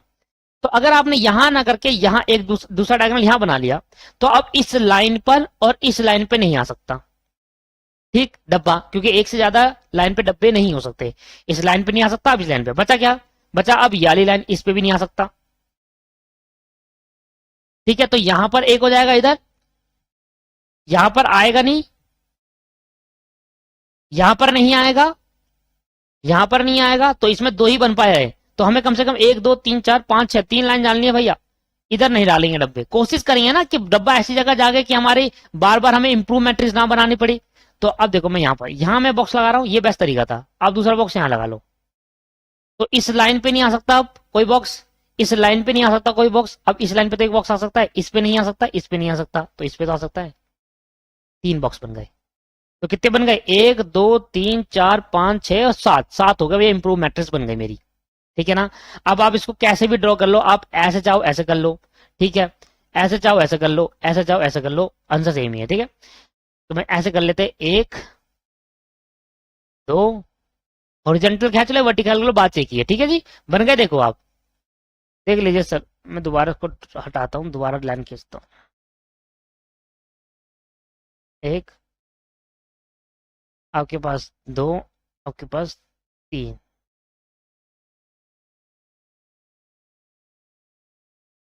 ठीक है जी। समझ में आ गया बॉक्स खींचने का तरीका क्या हो सकता है, क्या क्या सोल्यूशन हो सकते थे। यहां कर सकते थे, यहां पर क्लिक कर सकते थे, इस पहली लाइन में, मतलब एक रो को पकड़ लो, एक रो में तीनों जगह कर सकते हो, एक रो में तीनों जगह कर सकते हो, यहां भी कर सकते हो, यहां भी कर सकते हो, यहां भी कर सकते हो, 3 सोल्यूशन बन सकते हैं। मैंने कहा एक सोल्यूशन से भी वही आंसर आना है, दूसरे से भी वही आना, तीसरे भी। तो हमें बार बार सोल्यूशन करने की जरूरत नहीं है। पेपर के अंदर आपको, स्टडी मैट के अंदर आपको दिखेंगे कि उन्होंने 3 सोल्यूशन से करा हुआ है, बस वो आपको समझाने के लिए करा हुआ है। पेपर में हमें एक ही सोल्यूशन से करना है मेरे भाई और बहन, ठीक है। चलो, तो यहां पर ये वाला हो चुका है। अब मेरी लाइन जो हो गई, लाइन जो मैंने ड्रॉ करी, वो क्या हो गई, वो इक्वल होगी रो और कॉलम के। तो लाइन जो मैंने ड्रॉ करी वो रो और कॉलम के इक्वल हो गई। तो लाइन मेरी 7 ड्रॉ करी है और कॉलम रो 7 हुए, तो मैं क्या दूंगा, it is optimal matrix, it is optimal solution. ये क्या हो गया, ऑप्टी, इट इज ऑप्टिमल सोल्यूशन। ये बन गया आपका ऑप्टिमल सोल्यूशन। ठीक, तो अब मैं इसको बोलूंगा ऑप्टिमल सोल्यूशन मैट्रिक्स बनाऊंगा। वैसे मुझे बनाने की जरूरत नहीं है ऑप्टिमल सोल्यूशन मैट्रिक्स, क्योंकि अगर मैं यहाँ लाइन हटा दूं तो वो ऑप्टिमल सोल्यूशन मैट्रिक्स बन जाएगी। प्रिय अगर बना लेना, बहुत टाइम हो चुका है। ये मैट्रिक्स दोबारा बनाना, लाइन मत खींचना, जहां जहां डब्बे वही रहने देना, ठीक है। अब देखो सेम ऐसी बनाना, बस सेम ऐसी बनाना। ये एक डब्बा है, ये डब्बा क्या बता रहा है, कौन से ऑपरेटर को कौन सी वाली मशीन पे लगाना चाहिए। ठीक, और एक बॉक्स यहां पर आ गया। देखो सभी लाइन में एक बॉक्स आ गए, एक दो तीन, एक से ज्यादा लाइन में तो कोई बॉक्स नहीं है, ठीक है। तो ये बन गई आपकी ऑप्टिमल सोल्यूशन। तो इसी को मैं ऑप्टिमल सोल्यूशन कह दूं भाई। ये बताए कहां बनाना है, ये बनाना है आपको नीचे, इधर इधर बनाना है, ठीक है, बिना लाइन कर। ये हो गया हमारा ऑप्टिमल सोल्यूशन, जो आपको शो करके दिखाना है हर बार। लाइन ड्रॉ करने के बाद एक और बार बार बनाना है, उसमें से बॉक्स बॉक्स दिखाने हैं, ठीक है। अब इसका मतलब हुआ कि वर्कर ऑपरेटर 2 को जॉब 1 में भेजो, मशीन 1 में, ऑपरेटर 1 को मशीन 4 में भेजो, ऐसे करके। तो आओ जरा बनाते हैं ऑप्टिमल मैट्रिक्स। तो ये मेरे हो गए ऑपरेटर, ये मेरे हो गए ऑपरेटर, ये हो गई मेरी मशीनें, और ये हो गया मेरा टाइम, जो कि आवर्स में आपको गिवन होगा। तो ऑपरेटर क्या है, 1 2 3 4 5 6, और एक डमी था, डमी है ना। ये डमी हमें क्या बताएगा, अभी मैं बताता हूं। देखो ये डमी बहुत कुछ बताएगा हमें। अच्छा, ऑपरेटर 1 को हम कहां भेजेंगे, ऑपरेटर 1 को हम मशीन 4 में भेजेंगे, ऑपरेटर 1 को मशीन 4 में, ऑपरेटर 2 को मशीन 1 में, ऑपरेटर 3 को मशीन न्यू मशीन में, ऑपरेटर 3 को न्यू मशीन में, ऑपरेटर 4 को मशीन 5 में, ऑपरेटर 5 को मशीन 2 में, देखो 2 में, ऑपरेटर 6 को मशीन 6 में, और डमी ऑपरेटर जो कुछ कुछ है ही नहीं, उसको कहां बढ़ेंगे, मशीन 3 में। तो ये क्या बता रहा है, मशीन 3 डमी में। ये कुछ बहुत कुछ बताएगा, देखो ना, अभी मैं बताता हूं आपको। अब डायरेक्ट डाल दीजिए अमाउंट, आप टाइम कितना लग रहा है मेन उसको देखिए अब।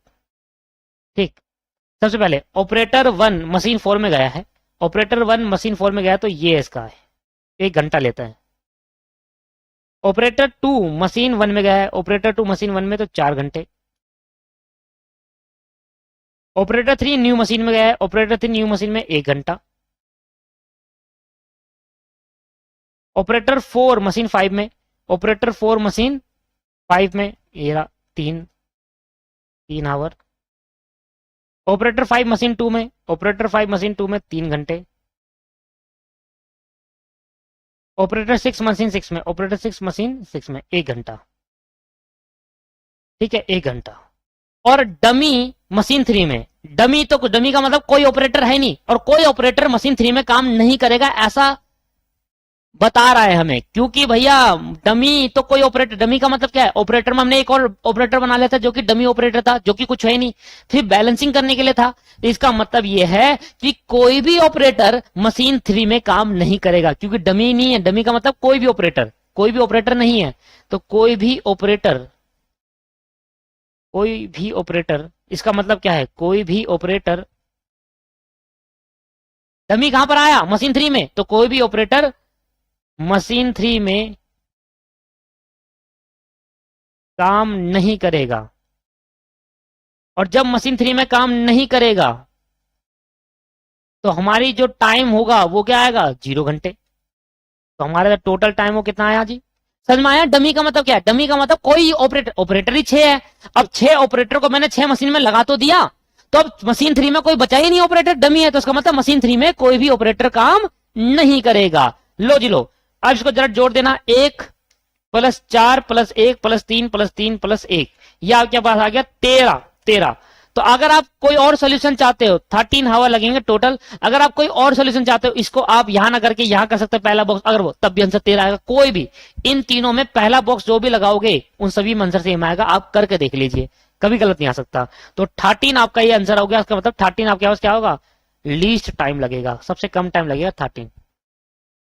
अब हमारा तीसरा पॉइंट क्या कह रहा था वो समझ। तीसरा कहने से पहले दूसरा भी कुछ बोला था उसने, कह रहा था सबसे पहले तो प्रॉब्लम को रीसेट करो और एक नई मशीन को ऐड करने के साथ फिर दोबारा एलोकेशन करो। हमने कर दिया, एलोकेशन हमने कर दिया और हमारे को पता चल गया हमारा टाइम कितना आ रहा है। अब बताओ, अब आप कमेंट करके बताओ, ये एंड लग गया मतलब दूसरा क्वेश्चन पूछ रहा है।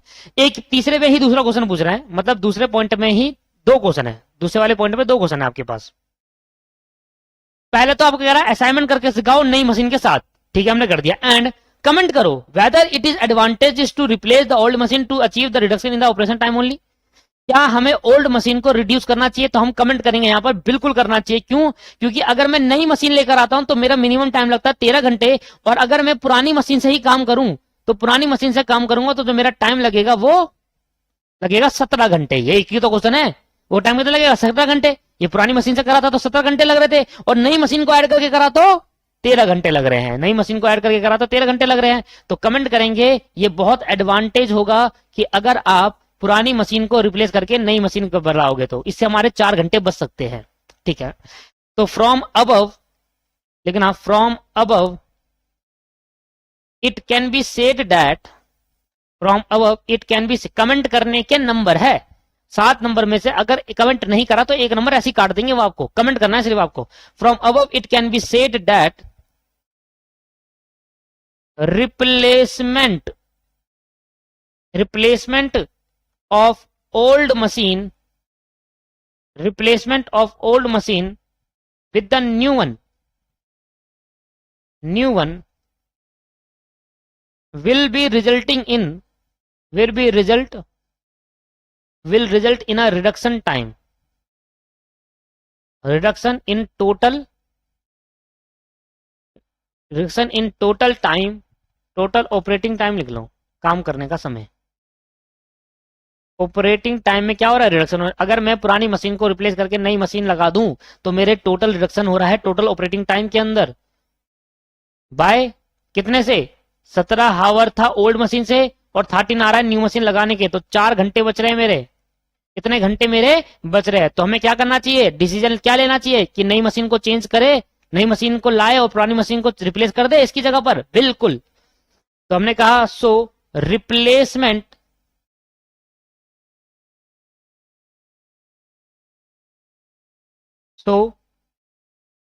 replacement decision is advantageous.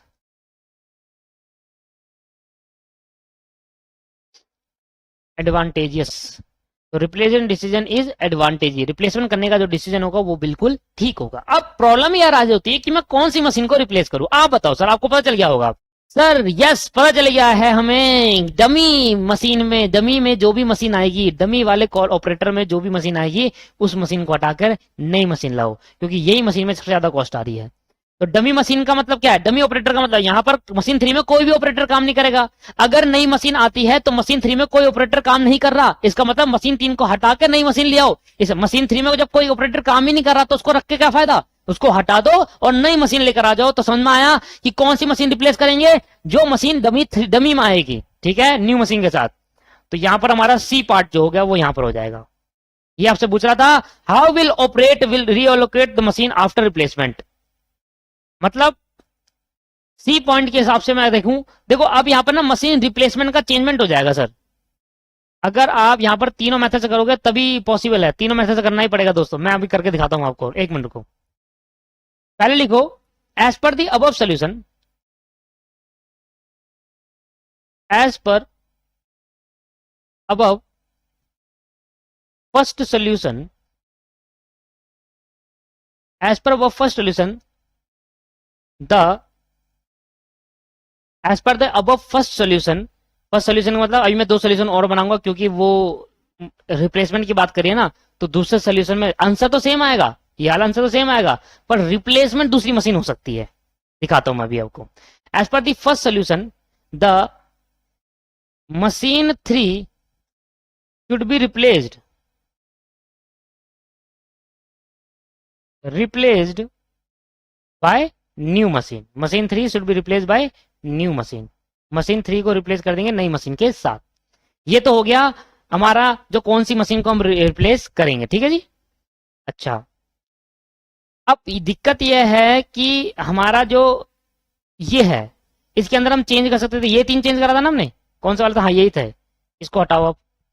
अब इसको उतार लेना है फर्स्ट सोल्यूशन में करके, ये ठीक था। अब मैंने कहा ये मैंने लगाया था, अब मैं ये लगाकर ये लगा रहा हूं, अगर मैं ये लगाऊं, पहला सोल्यूशन मेरा है कि मैंने पहला इसको सेलेक्ट करा, तो इसको सेलेक्ट करने से पहला दूसरा मेरा यहां पर आया, दूसरा मेरा क्या हो गए, दूसरा मेरा यहां पर आया, कुछ गड़बड़ कर दी मैंने, अब वो गलती से एक दूसरा मिस कर दिया, कोई बात नहीं, चलो मैं दोबारा करके दिखाता हूँ आपको। इन सभी जीरो को हटा दो, ये तो फिर वापसी वहीं आ जाएगी, दोबारा से करते हैं, कोई दिक्कत नहीं है।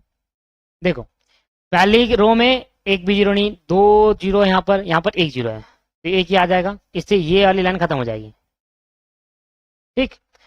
दूसरी रो में तीसरे में आगे बढ़ते हैं, इसमें 3 जीरो है, इसमें 2 जीरो है, इसमें 1 जीरो है, तो एक यहाँ आ जाएगा, इससे मेरा ये वाली लाइन खत्म हो जाएगी, ठीक है। और इसमें अब वर्टिकल वाइज चलेंगे, तो इसमें 3 जीरो, इसमें 1 जीरो, तो एक यहाँ आ जाएगा, तो इससे ऐसी लाइन खत्म हो जाएगी। इसमें 2 जीरो है, 3 जीरो, इसमें भी 3 जीरो, इसमें 1 जीरो हो गई, तो इसको ऐसे करके ये वाली लाइन खत्म करते हैं, आगे ना वही वाली जीरो सारी, ठीक है। अब मैंने क्या करा था कि मैंने पहले इसको सेलेक्ट करा था, तो मेरा सोल्यूशन नंबर 1 था, सोल्यूशन नंबर 1 जो मेरा बना था ये वाला, ये फर्स्ट सोल्यूशन मान लो आप, ठीक है, इसी में करना है आपको, ठीक है। ये मेरा हो गया फर्स्ट सोल्यूशन, ये मेरा हो गया फर्स्ट सोल्यूशन। अब मैं यहाँ पर सेकंड सोल्यूशन करूंगा आपको, आपके लिए। तो फर्स्ट सोल्यूशन में मैंने क्या करा था, मैंने इसमें लिया था, लेट करा था। अब मेरे ऊपर के 3 चॉइस है मेरे पे, एक तो मेरा ये था, एक मेरे पे ये वाला है बच गया, और एक ये वाला बच गया, तो 3 सोल्यूशन है मेरे पास, एक ही वाला, एक ही वाला और एक ही वाला, एक से वाला तो कर दिया था। अब इसकी बारी, इससे करते हैं। देखो मैंने ये लेट करा, इसका डायगोनल है यहाँ पर, तो मैं इसको भी ले सकता हूँ, ये वाला लेट कर लिया, तो इस वाली रो पे और इस वाली रो पे आप कोई भी नहीं आएगा, ठीक है। इस वाली पे, इस वाली पे कोई भी नहीं आएगा, बचा क्या आपके पास, बचा आपके पास ये, तो यहां पर आ जाएगा एक।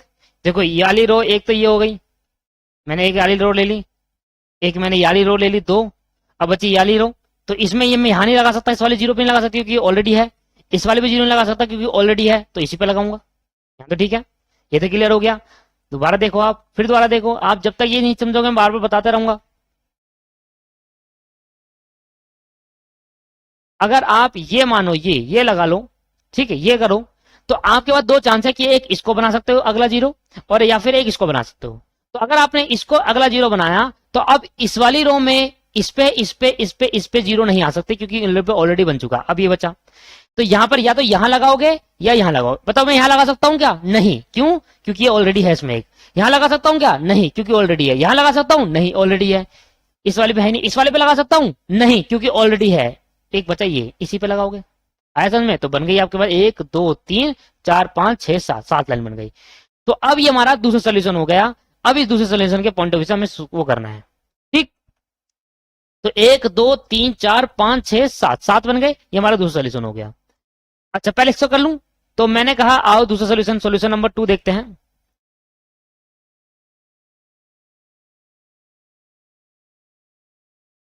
यही करना पड़ेगा दोस्तों, और जगह नहीं है। सेकंड सोल्यूशन, आंसर 100% सेम आएगा दोस्तों, मैं आपको गारंटी कह रहा हूं, आंसर में 1% का चेंज नहीं आएगा, देखना आप।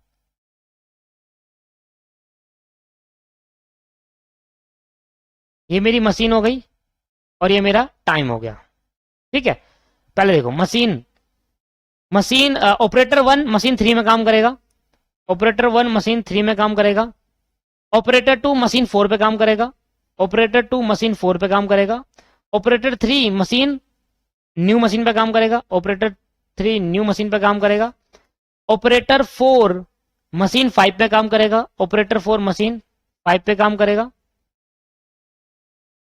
ऑपरेटर 6 मशीन 6 पे काम करेगा, ऑपरेटर 6 मशीन, ओहो ऑपरेटर 4 किस पे काम कर रहा है, मशीन 5 पर, ऑपरेटर 5 कर रहा है मशीन 2 पर, ऑपरेटर 5 कर रहा है मशीन 2 पे, सॉरी ये तो मशीन 5 पे कर रहा है, ऑपरेटर 5 कर रहा है मशीन 2 पे, ऑपरेटर 6 कर रहा है मशीन 6 पर। ठीक है, ऑपरेटर 6 मशीन 6 पर काम कर रहा है, और डमी किस पर काम कर रहा है, मशीन 1 पे। तो इस बार जो डमी होगा मेरा, इस बार जो मेरा डमी होगा वो किस पे कर रहा है काम, मशीन 1 पर।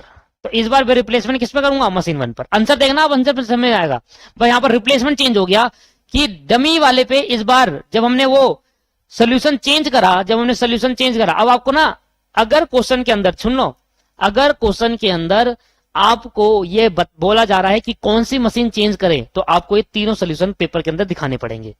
ठीक, अगर क्वेश्चन में आपको बोला जा रहा है कि कौन सी मशीन चेंज करनी है तो दिखाने पड़ेंगे। क्वेश्चन में आपको कुछ नहीं कह रहा है लिस्ट बता दो, तो हम एक से भी चल सकता है काम। ठीक है, बाकी मेरा जो पर्सनल ओपिनियन है वो ये है कि आप हर बार तीनों दिखा दिया करो, जितने पॉसिबल डायग्राम अप्रोचेस बनते हैं उतना दिखा दिया करो।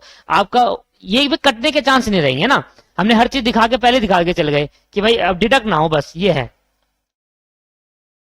ना। अब इंस्टीट्यूट मन करा, इंस्टीट्यूट ने काट दिया, है ना। इंस्टीट्यूट ने कहा कि चलो भाई नहीं पूरा करना चाहिए था, उन्होंने डिडक्ट कर लिया। भाई नंबर काटने में तो माहिर है भाई इंस्टीट्यूट। ठीक है, तो कृपया करके मेरा ओपिनियन, पर्सनल ओपिनियन ये है कि आप से लीस्ट पूछा जाए या मशीन का चेंज करना पूछा जाए, आप ना तीनों ही डायगोनल अप्रोचेस कर दिया करो। अब देखो मशीन 3 पर ऑपरेटर 1 अगर मशीन 3 पर काम करेगा तो 2 की कॉस्ट लगेगी। ऑपरेटर 2 अगर मशीन 4 पे काम करेगा तो 3 की कॉस्ट लगेगी। ऑपरेटर 3 न्यू मशीन में काम करेगा तो 1 की। ऑपरेटर 4 मशीन 5 में काम करेगा 3 और 1 आएगा ये पक्का, क्योंकि ये इसमें चेंज में नहीं हुआ, 3 और 1। और डमी ऑपरेटर, जो कोई ऑपरेटर है नहीं, वो मशीन 1 में काम करेगा तो 0। तो मशीन 1 पे आप कोई भी ऑपरेटर काम नहीं करेगा। आप इसका आंसर देख लेना, आपको देखना 100% बराबर आएगा। आंसर आप चेक कर लीजिए, बराबर आएगा बिल्कुल, करना। 3 2 5 6, 6 7 8 9 10 और 3 13, देखा आ गया ना सेम। तो मैंने इसलिए मना करता था कि इनको मत उतारो क्योंकि आंसर सेम आएगा। बट भाई देखो, इंस्टीट्यूट नंबर काटने को काट सकता है, इसलिए आप, मेरा पर्सनल ओपिनियन ये है कि आप जितने सोल्यूशन बन सकते हैं उतने आप बनाकर तैयार कर दीजिए। अब सोल्यूशन नंबर, थर्ड सोल्यूशन क्या है। थर्ड सोल्यूशन के लिए मुझे दोबारा उसमें चेंजमेंट करना पड़ेगा। ये मेरी मशीन आ गई और ये मेरा टाइम आ गया। अब कमेंट भी चेंज करना पड़ेगा सेकंड सोल्यूशन में। ठीक है, अब देखो इसको चेंज करते हैं फिर दोबारा। यहां मैंने हटाया, ये 3 चीज मैंने हटा दी क्योंकि इनको तो हटाना नहीं है, प्रॉब्लम यहां से शुरू हुई थी। ठीक है ना, इनको दोबारा मत चेंज कर देना, ये वैसे के वैसे ही रहेंगे। ठीक है दोस्तों, प्रॉब्लम यहाँ। अब मैंने ये ले लिया, एक सोल्यूशन ये लिया। अब पहला वाला अगर मैं ये लेता हूं तो इसके डायगोनल क्या बन सकते थे, एक ये बनेगा डायगोनल, क्योंकि इस लाइन पे कोई डायगोनल नहीं बनेगा, या तो ये बनेगा डायगोनल। ये कोई डायगोनल नहीं होता दोस्तों, क्योंकि इस वाली रो और इस वाली रो को छोड़कर, इस वाली रो और इस वाली रो को छोड़कर बाकी इन सभी रो में कहीं पर भी डाल सकता है, वो सभी रो डायगोनल होती है, क्योंकि ये इसकी सीधी रो है, इनको छोड़कर बाकी डायगोनल। तो या तो यहां पर डाल देगा या ये यहां पर डाल देगा। इस वाली रो पे नहीं डाल सकता, इस वाली रो इन पे डाल सकता है, इनमें डाल सकता है, इस वाली पे नहीं डाल सकता। मतलब ये वाली रो पे और ये वाली रो पे नहीं डाल सकता बाकी समय। तो मैंने कहा अगला यहां लगा दो, और ये एक इधर बन गया, ये इधर रो ब्लॉक हो गई, इधर नहीं आ सकता क्योंकि ये है, इधर आ सकता है, हाँ आ सकता है क्योंकि इधर कुछ भी नहीं है, तो एक इधर लग गया, बन गए। ठीक है, समझ में आया। दोबारा देख लो एक बार यार, ऐसा लग रहा है समझ नहीं आया। देखो पहले मैंने ये सेलेक्ट करा, तो इस सेलेक्ट करने के बाद अब मेरे ये वाले, ये और ये वाला ब्लॉक हो गया, और ये वाला 0 और ये वाला 0 ब्लॉक हो गया। पहली बात तो ये डिसाइड कर लो, क्योंकि जहां पर जिस लाइन पे बॉक्स आता है उस लाइन पे दूसरा बॉक्स नहीं आ सकता। तो अब ये बचा एक, तो जैसे ही मैंने इधर एक बॉक्स लगाया तो इधर के सारे बॉक्स, इधर के सारे बॉक्स गलत, और एक ये बचा। तो अब मेरा फिर दोबारा चेंज हो गया कि ऑपरेटर 1 मशीन 1 में काम करेगा। ठीक है, ऑपरेटर 1 किस में काम करेगा, मशीन 1 में। आगे ऑपरेटर 2 किस में काम करेगा, मशीन 4 पे। ऑपरेटर 2 किस में काम करेगा, मशीन 4 पे। इसके बाद ऑपरेटर 3 4 5 6, ये ऑपरेटर 3 4 5 6 एक ही में काम करेंगे न्यू मशीन 5 में, क्योंकि इनको चेंजमेंट नहीं करा गया है। और ये M3 आ जाएगा यहाँ पर। ऑपरेटर देखो लास्ट वाला जो डमी ऑपरेटर है ये यहाँ पर आया, जो कि मशीन 3 में काम करेगा। डमी ऑपरेटर कोई है ही नहीं, मतलब इसका मतलब कोई भी ऑपरेटर मशीन 3 पे काम नहीं करेगा।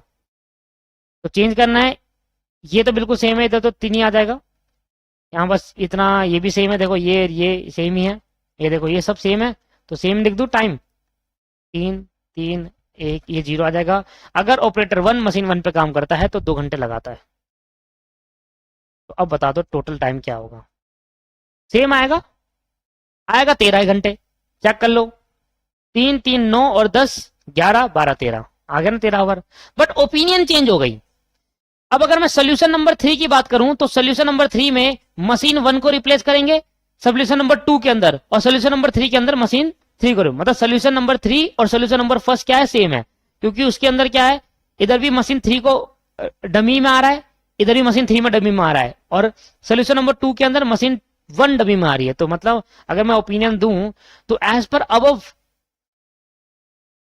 First and second solution, as per above first and third solution, पहले और थर्ड सोल्यूशन के अंदर मशीन 3 को रिप्लेस करेंगे न्यू मशीन के साथ, और as per above second solution the machine 1 should be replaced, the machine 1 should be replaced by new machine. समझ में आ गया। इसी तरीके से स्टडी मैट पे भी दे रखा है। अगर ये मेरे से ओपिनियन नहीं पूछता, मेरे से ये नहीं पूछता कि क्या कह सकते हैं, तो यहाँ पर हमने तीनों, पहला बी सी तीनों पार्ट खत्म कर दिए। कमेंट करने को बोला, हमने कमेंट भी कर दिए, कौन सी मशीन रिप्लेस होगी वो भी बता दिया। फिर कह रहा how will the operator be reallocate to the machine after replacement, replacement करने के बाद किस तरीके से एलोकेट होगा बता तो दिया। अगर मैं, ये तो है एलोकेशन, यही तो सर हमारा सी पार्ट है कि मशीन को रिप्लेस करेंगे ये वाली तो एलोकेशन कैसा होगा, ऐसा, मशीन को रिप्लेस करेंगे ये वाली तो एलोकेशन कैसा होगा, ऐसा। तो यही तो एलोकेशन है। तो मतलब इसको हम, इस पार्ट को हम, जो ये पार्ट मैंने स्टार्ट करा था, इसको बी और सी दोनों नाम दे सकते हैं।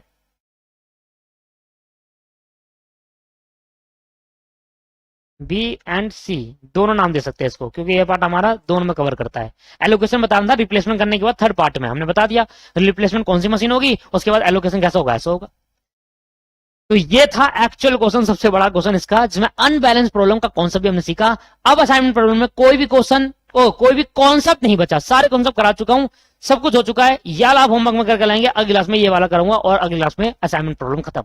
ठीक है, अगली क्लास में इलस्ट्रेशन 4 होगा दोस्तों, और ये आप खुद से करोगे, ये आप खुद से करोगे, इसको आप पढ़ोगे ढंग से, इसको आप ढंग से पढ़ोगे, ABC। इसमें एक नई बातें हैं, सी में नई बातें मिलेगी आपको, ठीक है, वो मैं आपको बताऊंगा। कोशिश करना, अगर हो पाए तो ठीक, नहीं हो पाए तो भाई मैं तो कराऊंगा नेक्स्ट क्लास के अंदर, पूरे एक घंटा इस पहले फिर दोबारा लगेगा। आज की क्लास को यहीं समाप्त करते हैं, थोड़ी बड़ी क्लास होगी क्यों कभी कभी हो जाती है। नेक्स्ट क्लास में मिलते हैं फिर एक घंटे के साथ और असाइनमेंट प्रॉब्लम को खत्म करते हैं। Thank you very much, bye bye.